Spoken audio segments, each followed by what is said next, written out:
Welcome to Chronicles of Old Singapore. This is Dr. Loh KS, and I speak to people on their memories of Singapore before it became a global city. Do like the video and subscribe for future episodes. This will help us a lot.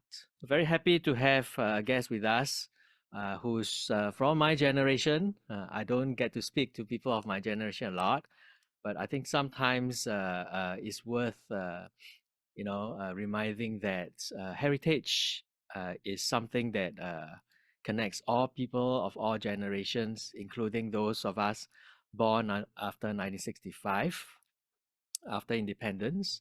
And also, our memories and our heritage also includes what we call the modernist housing, the modernist architecture, things which are not so classical, not so colonial, or not belonging to the kampong days, but have emerged, have been built since independence in 1965, and those things are also disappearing. Those things are also changing tremendously.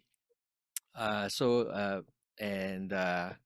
what we're gonna do today is talk about the first new town of Singapore's history, Queenstown, of course. It's old when it's named after the Queen of England.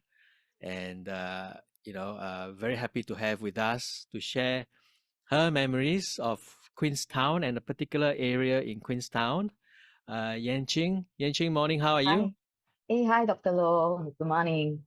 Please call me Kasing. Hi, Kathleen. Yeah, we are talking about how we belong to the same generation, right? Yeah. Do you still live in Queenstown nowadays? Not exactly at Queenstown, but nearby on the fringe at Teluk Blangah. Telok Blangah. Yeah. When did you move out of Queenstown? I actually moved out of Queenstown in 1999, but not to Teluk Blangah. Okay. I moved to Woodlands, and then after 5 years, I came back to Teluk Blangah, which is near Queenstown. Yeah. I'm in My Woodlands. mantra is once a Queenstowner, always a Queenstowner. I'm in Woodlands right now, actually. Oh, okay, okay. Yeah. I was actually at Admiralty to be I'm at exact. Admiralty. Oh my, we have so many similarities. We even attended the same school, right? We talk about it. All right, wait for next year. I'll be moving to Telok Blangah. So let me ask you then, right Mm. now, how do you feel about Queenstown as you knew it? uh, it has changed a lot, definitely. The place where I used to live, which is the kind of SIT flats, 2-story, totally gone from Margaret Drive. That is where I live. In place, there are all the high-rise BTO flats, which are really beautiful, like 40 over stories with sky gardens. So I don't really have any remnants of the past anymore, except this small car park, which was just right in front of my old house. It is still there. So because I do community walks, so when I bring participants to that place, I always talk about where I used to live, and this is the only car park that reminds me of the past. But then I've heard that they're going to build a new condo and remove that car park, yeah, over the same site where the car park is. Okay, so I think even the last remnant is going to be gone. Yeah. The remnant is the car park, yeah. Yeah. So when I walk through Are you those talking HDB about like a flats, yeah. multi-story car park or like a No, terrace it's ground really just, level? yeah, Right. ground Okay. level, yeah, road level car park. Yeah, that is the only car park that is left. And my house used to be, the car park used to be right in front of my house. Well, you talk about walking there, and we'll talk about your volunteering work later on. So Mm. obviously you feel a strong attachment to the area. You say once a Queenstowner, always a Queenstowner. Why do you think that is? I just love that place. Okay, Queenstown is, to me, is such an accessible place. It's so near town. Not too near till like, it's too noisy, too crowded. Yet it is not too far away. If there are buses there, probably within 15 minutes I can reach Orchard Road. Yet it is not as crowded as like places like Clementi, the Doe. They are also very accessible, right? I'm sure people who live there love those Well, places. what about But they are Woodlands? Yeah. but oh no, sorry, I'm so sorry. It's too far. I remember driving 25 kilometers from Woodlands to my mom's house at Queenstown. Yeah. It was a nightmare. Yeah. So I love the peace, the tranquility in Queenstown. I think it is still very peaceful there. If you go to the MRT station at Queenstown, you don't see that kind of crowd in Clementi and Bedok. Yeah. Mm. So it is accessible yet peaceful. Yes. That is true. I Yeah. really love it. Yeah. That is true. Yeah, why do you think that is the case? I mean, it's a big town with a substantial population, right? But yet, that is it because there isn't like a shopping? The shopping area is kind of opposite the road, right? It's Shopping definitely area not like is a little Clementi. far, like Yeah, for example, yeah. IKEA. No, yeah, but Maybe they on don't have like big malls. They have those neighborhood malls like correct. Yeah, Dawson Place. Yeah, but they don't have big malls. the old Queenstown town center that is not like Mm. immediately opposite, right? That is kind of a bit of a walk still. The old The one, the old old one. the old one, if you are referring to like Mm, where the Queenstown Library yes, yes. is, the 大众百货公司, Mm, that is like a small neighborhood. Yeah, the town mm, for us at that time. But of course, the mall is not very huge. So if you really want to, do a lot of shopping, usually at that time, my parents would say, "Oh, lok po." Lok po means like go to Tai Po or Siew Po, mm, that kind mm. of things. Yeah. So people still go lok po if they want to do huge shopping, major shopping. But otherwise, the 大众百货公司 is actually just nice for daily necessities. Yeah. So that was the only town center in that area, Margaret Drive, Queenstown area. Yeah. Tell us, Yan Ching, how did you and your parents come to live in Queenstown? When was that? Oh, I heard from my parents that Mm, my dad and his mom, my grandmother, my paternal grandmother were already living in that SIT flat even before they were married. My parents were married. Yeah. So yeah, that was the only thing I know. But when I was young, I was not so into history, heritage, so I didn't really ask them a lot. My mm, dad and of course, my grandma had passed away, so no chance for me anymore. So I didn't ask them about, oh, how was those days? So my memories ah, are really from my own growing up years there, 70s to 80s. so that is quite interesting, yeah. So Mm, what I've heard is that so you are talking about the Princess Estate, right? Margaret yeah, Drive yeah, Margaret Drive. that runs through Princess Estate. This was Mm, one of this is actually the first neighborhood of Queenstown. mm. I mean, initially there were 5 neighborhoods. So what block was this? What SIT block was this? 98, 98. 98. Do you remember those like two-story SIT flats? There are still some at Stirling Road now, Yes. but those at Margaret Drive were totally gone. Yeah. Uh, So the flat that I stayed in, that I live in, it's actually a rental flat. So I actually stayed in a rental flat for a good 29 years of my life, the first 29 years of my life. Now, if you talk about rental flat, then people associate it with like low income and all that. But those days, yeah, those are really rental flats, and we love it because it looks like landed property. Because we ah, have the whole yard in front of us, like this so-called garden. Of course, it doesn't belong to us since our house is on rental. Uh, Nevertheless, the people who live there, especially the housewives, they would grow whatever crops and plants and trees there. Like my mom, she would grow pandan leaves, papaya tree, chilies, everything. So do my neighbors, yeah. yeah. So we treat it as our own garden. I'm a bit surprised though. At some point your parents did not buy over the house. It was never for sale. For Ah, my block in particular, my block and a few blocks there, they were never for sale. So it has always been rental. okay. Um, but I understand that some of these flats opposite Hua Yi Primary School at that time, which is a little further from where I live, they were eventually sold to the owners because one of my primary school mate actually stayed there. So they bought over the house and it really belongs to them. Yeah, and they could really fence up. They could fence up like a landed property, but for us, we could not fence up because it was rental. Quite Mhm. surprising though, because I thought the government's policy is everyone should buy their own house, right? It's not. No, for How us. many room was that?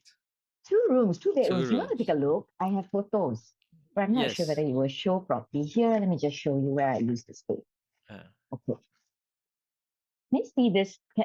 Can you, Yes. sorry, you see this? I Yeah, think so this is yeah. the block Ah, opposite my block, but it's exactly the same. So 2 stories, 6 units for one block. So the living room and the kitchen were on the first floor, and the 2 bedrooms on the second floor. Let me just show you where. This is, you see, this is my unit. This is exactly my unit, the main door. Can you see those flats opposite my unit? The block of flats, exactly the same. you can shift slightly to the left so we can see the whole Yeah, thing. Yeah, yeah. yeah. Okay. Can you see? Yeah. So Yes. this is my block. Yeah, exactly. This is my main door. Yeah. Ah, And let me show you. You see, I told you my mom would treat the the garden as her own. Okay. Can you see the papaya tree? nice. So the pandan leaves there, the pandan leaves. So all the neighbors, all the aunties, they do that. My neighbors, all the we call them aunties lah. Yeah. Mm. So Yeah, we I really love it. And staying mm, in on the first floor, of course the advantage is that my mom, she believes in the power of the sun. So whenever it is very sunny, she would bring out all our pillows and our bolsters, and she would lay it on the tables and chairs just outside the main door, yeah, to kill the bacteria. yeah, people used to do that, right? Yeah. So this is quite a remarkable, from the HDB that were built later on, which tended to be, even the early HDB is still smaller than the early SIT, right? I believe. Tell Yeah. us Mm, about the kind of how the flat was like. Just now you described a little bit, right? mm, The bedrooms are on the top floor, the second mm, floor, and then on the mm. ground floor is the kitchen and all that. Tell us about like the spacious aspect of it. I wouldn't say our house is Mm, really huge. Um, In fact, we always thought that it was small. mm, But come to think of it, like you say, probably it is slightly bigger than, a typical 3 room flat. uh, But one thing we didn't like is because it is on the ground floor, so you have rodents, mm. cockroaches. Cockroaches is like my nemesis. Though I grew up with cockroaches, it's not really an understatement to say that I grew up with cockroaches. I'm still so scared of cockroaches, especially on rainy days, right? The cockroaches would just crawl out from our bathroom, the hole there. Wow, I tell you, and some of them fly. It's so scary. Another thing that another pest that we really hate are the mosquitoes, Mm. because there is this bean collection center just right in front of my main door. Ah, At the bean collection center. Yeah, so naturally, there are a lot of mosquitoes in our neighborhood. mm, Yeah, so yeah, these are all the pests that we grew up with. mm. How many people in the family? I have 3 siblings, so together with me, 4. Yeah, but of course, some of my neighbors, they have more. And I remember this last unit. Wow, they have like more than 10. Yeah, Wow. and the women folk like to gather at the back, the kitchen there, because it is open space, right? So the women folk like to gather there and chit chat. Uh, It's the very kampong. bathroom and the toilet, were they together? No, separate, side by Ah, side, but okay. separate. Yes, yes. Squat toilet, no toilet bowl. Yeah, and there's no shower. So we have this dragon urn. We collect the water, then we shower from that. So, like I told you, on rainy days when the cockroaches come out, so sometimes when you scoop up the water, you see a dead cockroach. But what to do? You can't throw away all the water, right? Because it is so precious. Mm. Then we would just throw away, like, dispose the cockroach and continue to shower with the same water. So, So you said you stayed there for 29 years, right? So this must have been like close to 2000 when, uh, was it around 2000? 1999. 1999. 1999, we All move right. out. Okay, because a few years before that, we received a letter from HDB saying that they're going to demolish the houses. So, of course, we were given a choice to buy a HDB flat. In fact, we actually selected a flat in Sengkang, because at that time everybody got Sengkang. Mm-hmm. I remember I chose Anchorvale because it sounds good. Mm. So after we even selected, I mean, that time we didn't have internet. So we went to teletext. Do you remember teletext using that on the TV? You choose the unit. Yeah. Yes. So we used that and we chose a unit. And then after that, we heard that, oh, the government is going to build new flats at Strathmore Avenue, which is just like, maybe 5 minutes walk away from our old house. And of course, we are old residents. We've grown up there. My parents would prefer to stay in Queenstown, right? So we appealed. So they asked me to write a letter to HDB to say, oh, we don't want to stay in Queenstown anymore. Can you let us choose a flat in Yeah. Strathmore? And I'm so glad they allowed. So we selected a flat in Strathmore, Block 60. And my brother and my sisters are still staying there now. So the SIT, I mean the Princess Estate, Margaret Drive house never got upgrading, right? Never, not at Never. all. They were just demolished together with the 16-story flat just beside us, which is Block 96. And what did they build on it? No, it's still empty now, but like I Ah. say, together with the car park, they're going to build a new condo. Yeah. Oh, okay. Still empty. Yeah. Okay. Yeah, it's still empty. It's the site that is just beside Queenstown Primary School. So that is really a HDB flat, not the SIT flat. So it towers over us. Yeah. But I cannot remember the year it was built, but since young, I have seen this flat. Yeah. So just now you were showing us that photo, like how many units were there on, one block? 6 units on one block. Units. Okay. The SIT flat, yeah, 6 units. So 6 families. What is that you're holding? Is that you use for the tour, is it? Yeah.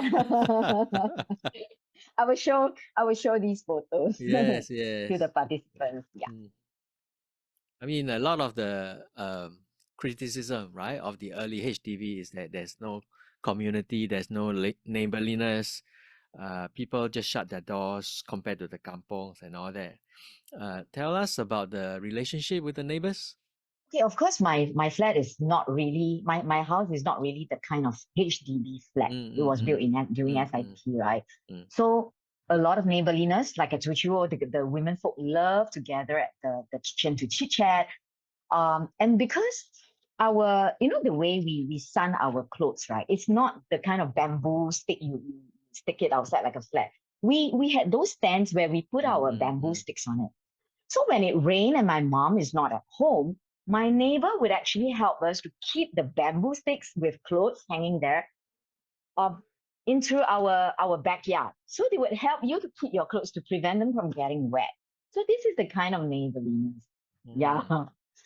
Yeah, and of course, they share food. So when they cook, then they will come to, because it is so open, it's so accessible. It's not like the point block flats where everybody just shut their door and then you don't get to interact with your neighbors. Here we see our neighbors every day, we interact with them. Yeah. I see. I mean, were there kind of similarities with the neighbors, right, in terms of like ethnicity or social class? Yes. Almost all my neighbors are Chinese. The third unit used to be an Indian. When I was young, I still remember this Indian man walking past our main door, and every day he would say, "Hi, good morning," and "How are you?" And then I'll say, "I'm fine." Yeah. But after that, after they move out, a Chinese family moved in, and thereafter is all Chinese. Fairly young families, would you say at the time? Young as in, like yeah, because their adults. children Yeah. is my age. So we either my generation. So almost the same kind of age group. Yeah. Do you ever I know? still Yeah, go ahead. No, because you were asking me about neighborliness. So there's this very interesting anecdote that I want to share with you. My brother, there was once he lost his IC. He didn't tell us. Yeah, like he just made the police report and all that. So one fine morning, we woke up, and to our horror, we saw words scribbled on the walls outside our house, like, owe money, pay money, that kind of things. So we were like, oh, what happened? So we questioned our brother, like, is it you? You borrowed from loan sharks, is it? My mom and my parents were questioning. He said, no, I didn't. Then we questioned more, then we found out, oh, he actually lost his IC recently. So probably someone used his IC to go to the loan sharks. So our neighbor, the very last unit, okay, they are our neighbors, but I would say that they are can I say this? Uh-huh. They're a bit of a gangster family, Okay, sure. Yeah, a bit of a gangster family, but Yeah. still they are our neighbors. And they help us piping. I heard from my mom because their mom told my mom that one of their sons went, like maybe they found out who was the one who scribbled those words, and they told them, this is my neighbor's house, and they are very quite one. That I don't think they borrowed money from this loan shark, so please don't come and offend them. Please don't come and kacau them. And that's it. Everything is Mm, settled. very helpful. Yeah, so interesting, right? Yeah. So it's good to have a gangster Did you ever neighbor. have that kind of trouble in the neighborhood, the gangsters? No. That was the No, very first time. No, that our neighbors don't kacau us. But Mm. I mean, they look gangster to us, like with the tattoos and smoking. So we all thought that they look like gangsters. Did you know the neighbors' kids well? I wouldn't say very well. Yeah, I wouldn't say very well. In fact, none of the neighbors' kids attend the same primary school as me. Although my primary school is just like, just opposite. Just cross the small little Margaret Drive. And that's it. It's less than 5 minutes when you reach the school. But very few neighbors actually attend that. Some of them went to Queenstown Primary School. At that time, there were so many primary schools there. I tell you, Yeah. in fact, more than 10. Yeah, 百花齐放, really 百花齐放. So, but of course, with the dwindling population, so these schools merged, and now there's only Queenstown Primary School. So at that time, there were so many like Burke Hall, Queenstown, Hua Yi, Xiang, Xiangling. So my neighbors are in like everywhere. So Right. nobody attended the same primary school as me. But we had this neighbor, which not in my block, but the block next door, the one that I showed you just on the picture, that block. They are the first family to own a bicycle. Yeah, even a bicycle is so luxurious. So she would cycle around our block and her block. And the other kids, like me, we were also envious. So we would like ask her, hey, can we use your bicycle as well? So she actually lent us. So every day at about 4, 5 o'clock, we would all gather, outside. She would let us have to go 1 or 2 rounds on her bicycle. Yeah, those were like so fun, those days. Yeah, we had so much fun playing together. Right. I remember what I wanted to ask you already. So Mm, among your parents and the adults generation, right? Do you know your neighbors come from what kind of background? Were they resettled in the area? I don't know. I Mm. don't know. Yeah. Right. Do you think your parents were, I mean, your father was resettled? Resettled from somewhere to this to Yeah. this flat. Uh, I really didn't ask, so I don't have any information on that. But I know he was staying there even before he got married. Yeah, Mm. probably the neighbors too, except those who move in after I was born. Yeah. Otherwise, um, I think they have been staying there for a long time. I mean, were there any neighbors that brought along like poultry, that kind of thing? No poultry, but there was this family. She had a huge bin um outside her house, and like how we do compost now. So every day with leftover, if we Yeah. do have leftover Mm, food, mm, all mm. the neighbors would go to her bin and dump our food there, Yeah. because I heard from my mom that she would sell it to maybe the pig farms or whatever. Yeah, Yes. Yeah. so those were the days. We even had Mm. compost. Yeah, and now we are talking about compost again. Yeah. Yeah. I mean, that was So something that gave a bit of money, right? Yes. So growing up in Margaret Drive, mm. besides school, what did you do, growing up there? What were the places you went? What were the things that you did? The Queenstown Library is certainly one of the places that I go, especially after I started school. The other one is the swimming pool, the Queenstown swimming pool. Not so much of the complex because I don't run, but I like to go to the swimming pool to swim. My mom would bring us there, Mm. yeah, to swim. And of course, the 大众百货公司, that is where we buy our school shoes and our school bags. But I've never eaten at the Chinese restaurant that is on the third floor there. There's this very famous Golden Crown. Is it Golden Crown? 金冠, yeah, 金冠酒楼. But we have never, because like I think it is out of reach for my family, so we have never eaten there. I mean, like, so it's kind of like a typical Singaporean child, right, of the 1970s in that sense, that is either related to school or in education, go to the library, you visit the kind of shopping Mm. areas that were set Yeah, up, yeah, yeah. in the estate, the swimming pool as well. There's a public swimming pool. Mm. Uh, did you like hang around Yes, Margaret yes, Drive yes. itself? You Yeah, know what I yeah. mean? I want to share that with you. Yeah. Okay. I hang around with my classmates from my classmates from Margaret Drive School, which is the primary school that I attended, because a few of us stayed around each other. So I have this friend. I'm quite close to her. So after school, I sometimes after doing my homework, I would go to her house, just walk to her house, another block. Her father has that kind of bicycle, which is what we call the 无所 Nanyang bicycle. I always say your father's 无所 Nanyang bicycle, which is quite a big, huge bicycle to me at that time when I was so small and short. I remember I because I love cycling, and my friend who is much bigger than me, she could cycle on her dad's bicycle, but to me that bicycle is so huge. But yet I want to have fun. So I remember I had to tilt the bicycle a little bit, let it go, and then I quickly jump over it. When I step on the pedal, and then I jump over it to sit on the seat cover there. Yeah. So that's what I do with my friends. With that friend, like going to her house to cycle, use her cycle on her dad's bicycle. Um, we also have this game, which I think no longer exists now. So I told you about this block 96, which is a 16-story block just opposite mine. So on the void deck, there is this table tennis table there. And my friends and I love to play this game whereby one person pasang, right? She will go below the table. The rest of us would stand on the table. And then this Mm. person below the table would suddenly appear and try to touch whoever's feet.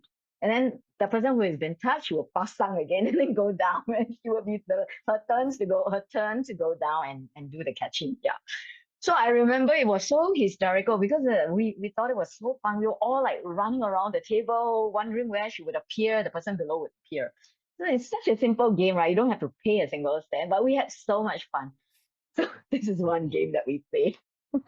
Never Make use played of that the game. table tennis. You never played that game? Oh It my must have god. been a big table, right?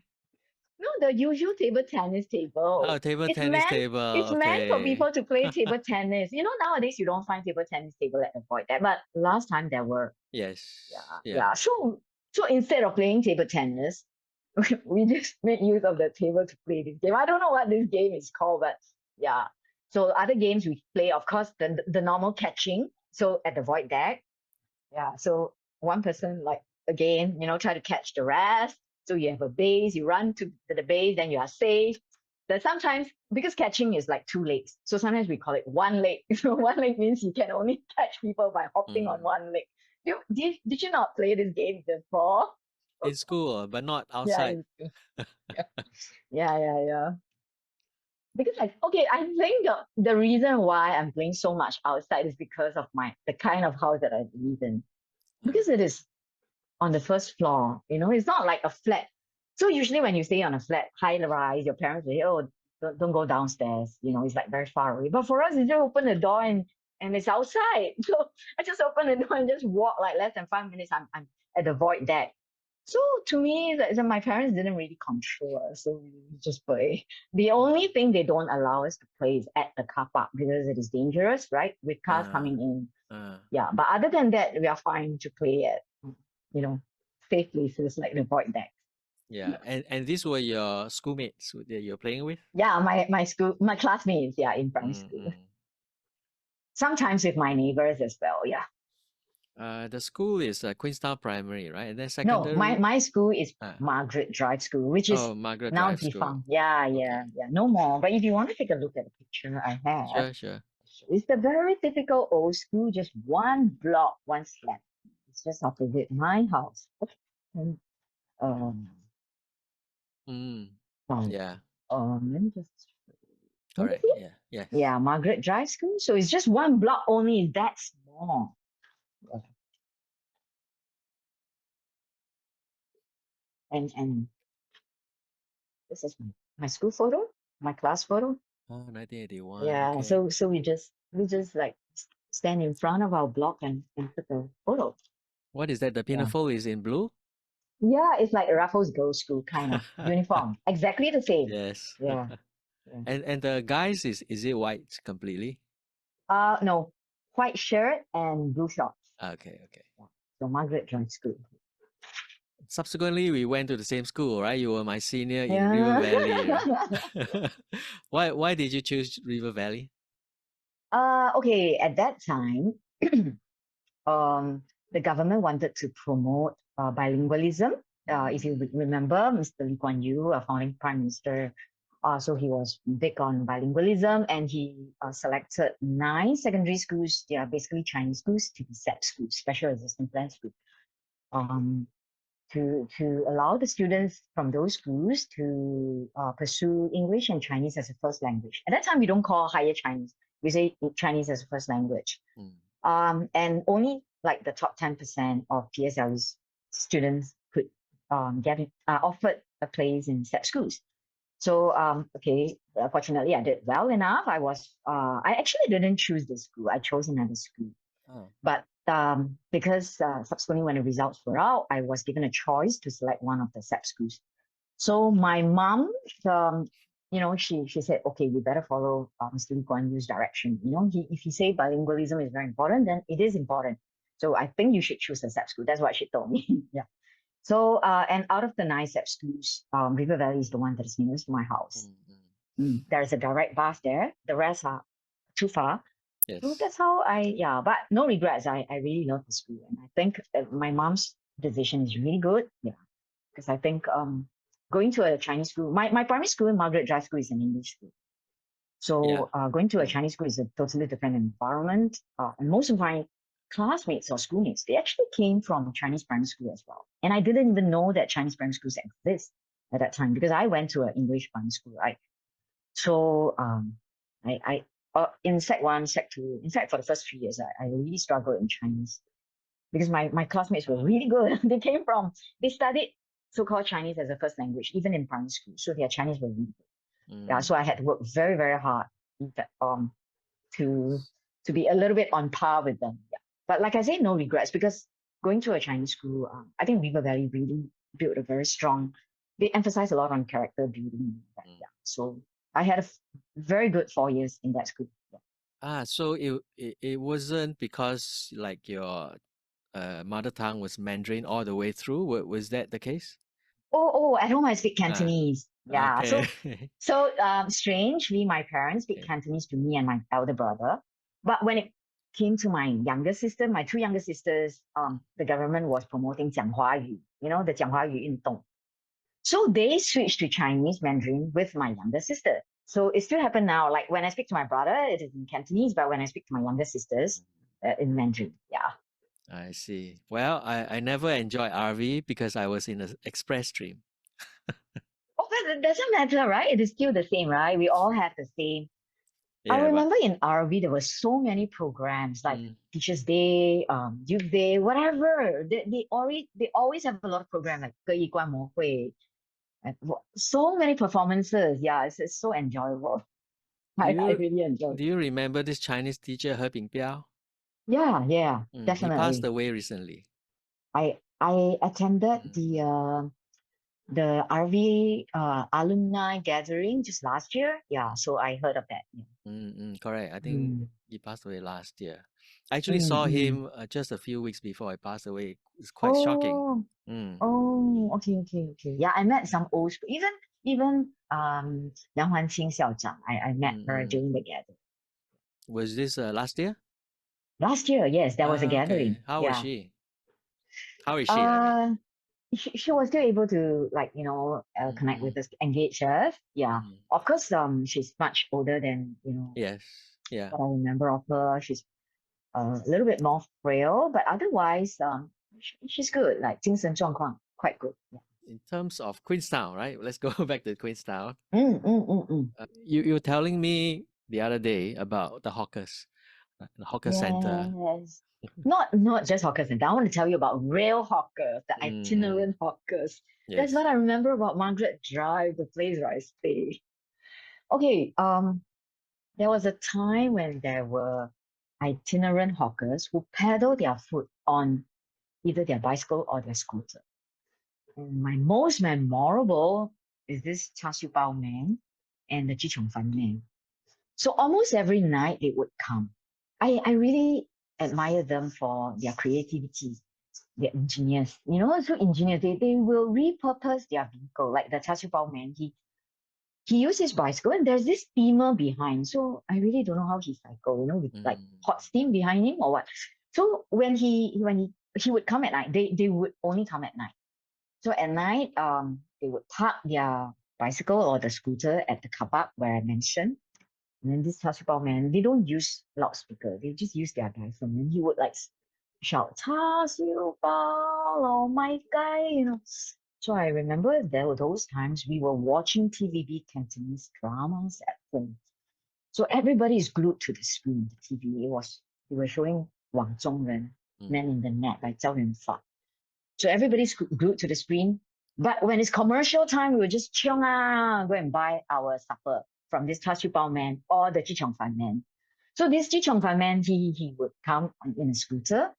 He has this also a steamer, this rectangular block thing right beside him. Then he would open up, pick out his Cheong fan, put it on I think it is a leaf. Yeah. Whereas the char siu bao man would use brown paper bag to put the baos inside when we buy. Yeah. Then we would quickly buy and then chong back to our house. And I always envy that myself for staying on like first floor because I don't have to take the lift and wait for the lift to go back because I don't want to miss a minute of the show. Just dash out, buy the supper for my family and come back. My dad would give us money to buy. Yeah. So these are the two itinerant hawkers that I remember very vividly. Another two, in fact. One is actually a neighbor who stayed at the block 96, which I mentioned.